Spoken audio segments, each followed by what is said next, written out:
ఓం నమో నారాయణాయ. వారాహి అమ్మకు నమస్కారం చేసుకుంటూ అమ్మవారి దయ ఆమె చల్లని చూపులు మన అందరిపై ఉండాలి అని చెప్పి మనస్ఫూర్తిగా కోరుకుంటూ ఈరోజు వీడియో స్టార్ట్ చేస్తున్నాను ఫ్రెండ్స్. ఇక ఈరోజు వీడియోలో మనం చూడబోయేది ఏంటి అంటే, బిడ్డ, వారాహి అమ్మ వాగ్దానంగా ఈరోజు నీతో ఏం చెప్తున్నాను అంటే,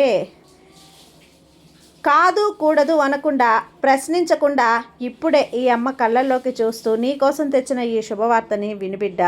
నీ కోసమై తెచ్చాను ఈ శుభవార్తని. నువ్వు దీన్ని వినగలుగుతున్నావు అంటే, ఈ అమ్మ సందేశాన్ని నువ్వు వినగలుగుతున్నావు అంటే నువ్వు ఎంత అదృష్టవంతురాలివో నీకే తెలియదు. కాబట్టి ఈ అమ్మ మాటల్లోనే విని ఆ శుభవార్త ఏంటి, ఆ సందేశం ఏంటి అనేది విని తెలుసుకోమ్మా అంటూ వారాహి అమ్మ మన కోసం తీసుకొచ్చిన ఈ సందేశాన్ని తెలుసుకునే ముందుగా మన ఛానల్ని ఫస్ట్ టైం చూస్తున్నట్లయితే ప్లీజ్ సబ్స్క్రైబ్ చేసుకోండి ఫ్రెండ్స్. వీడియో నచ్చితే కనుక లైక్ చేసి సపోర్ట్ చేయండి. ఇక వీడియోలోకి వెళ్ళబోయే ముందుగా ఒక్కసారి మనకు బాగా పరిచయం ఉన్నటువంటి గురువుగారు, బాగా తెలిసినటువంటి గురువుగారండి శ్రీ వారాహి అమ్మవారి జ్యోతిష్యాలయంలో జ్యోతిష్యం చెప్తున్నారు గురూజీ సుబ్రహ్మణ్యం రాజు గారు. నెంబర్ 1 స్త్రీ పురుష వశీకరణ స్పెషలిస్ట్ గురూజీ సుబ్రహ్మణ్యం రాజు గారు. Contact number 7075662225.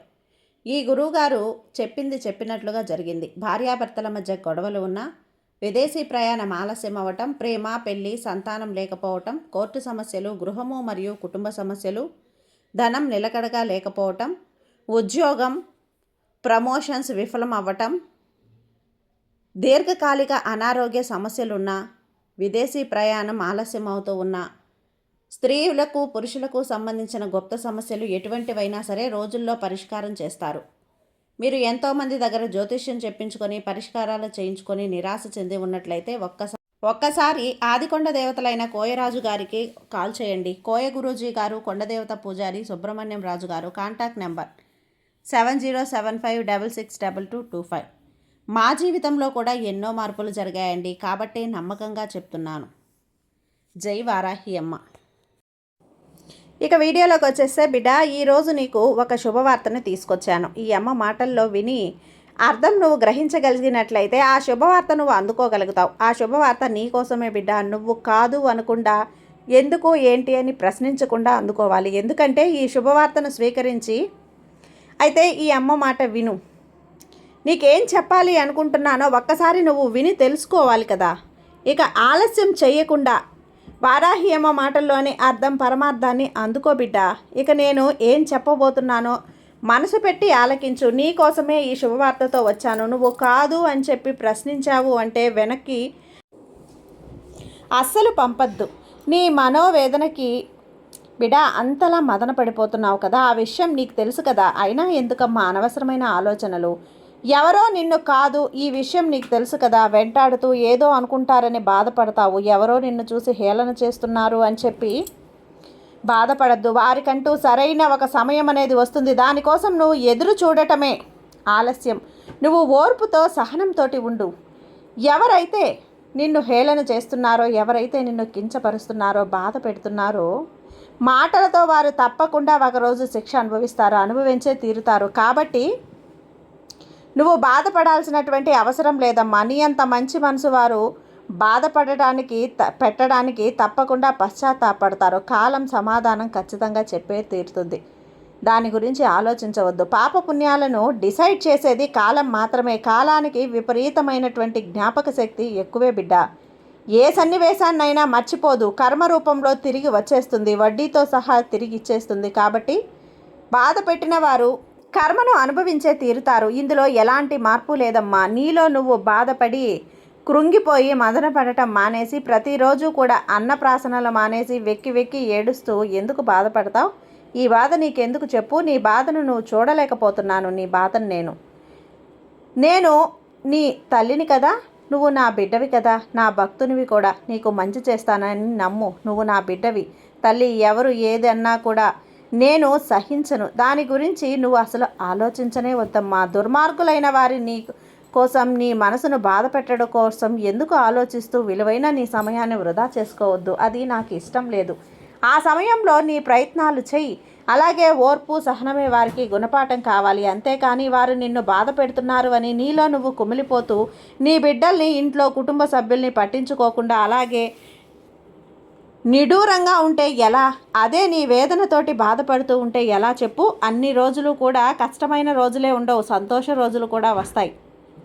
అటువంటి సంతోషకరమైన జీవితం నీకు తప్పకుండా వస్తుంది బిడ్డ. నీకు ఆ రోజులు అతి చేరువలో చేరుతున్నాయమ్మా. దానికోసం ఎక్కువ సమయం కూడా లేదు. నీ లోపల నువ్వు చేయవలసింది ఏంటో తెలుసా? సంతోషంగా ఆనందంగా నీ జీవితాన్ని నువ్వు గడపడమే. నీ కర్తవ్యాన్ని నువ్వు నిర్వర్తించడం, నీ మనసుని ప్రశాంతంగా ఉంచుకోవటం.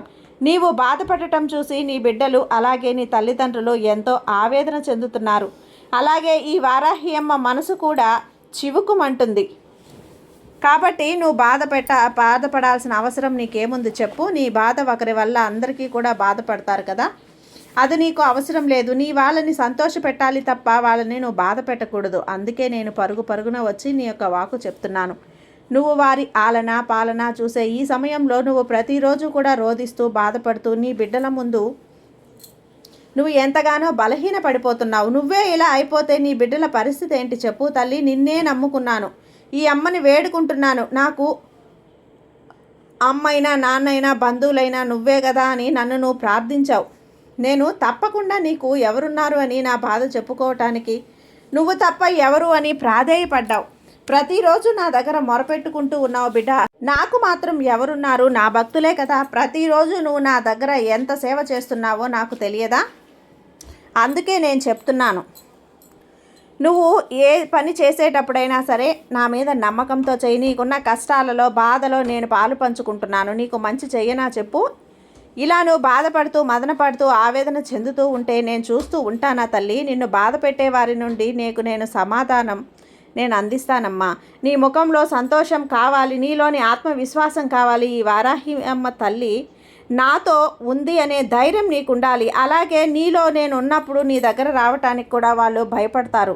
కాబట్టి నువ్వు ఆ ధైర్యంతో ధీమాతో ముందుకు వెళ్ళు. నీ బాధను, నీకున్నటువంటి కోరికను, నీకున్నటువంటి ఆ సమస్యను ఇప్పుడే తొలగించి నీకు ఒక ప్రశాంతమైనటువంటి జీవితం నీకు అందిస్తానమ్మా.